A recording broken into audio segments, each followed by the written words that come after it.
welcome to lesson number 7. In today's lesson, we're going to plot a scatter plot of penguin species as an explanatory variable versus islands, which is our response variable.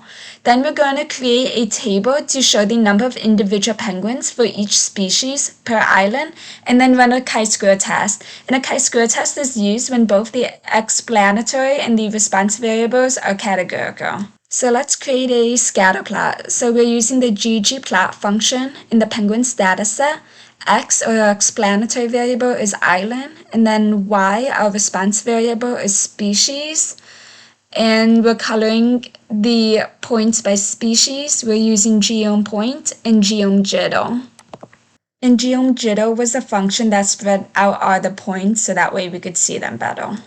What we see is that gentoo penguins live on Biscoe Island, chinch penguins live on Dream Island, and Adelie penguins live on all 3 islands. So we're creating a new object called penguins underscore species underscore island. We're using the table function. The rows will be the species, and then the columns are the islands. So let's run this.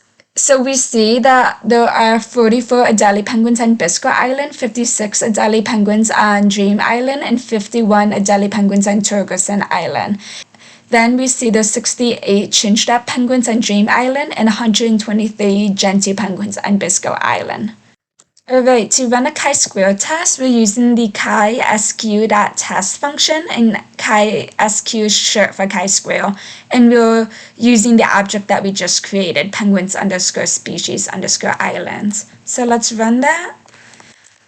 And chi-square doesn't give us a ton of information, but it does tell us we have a small p-value. Alright, just to recap today's lesson, what we did was create a scatter plot to plot species versus islands. We used the functions ggplot, geom point, and geom jitter.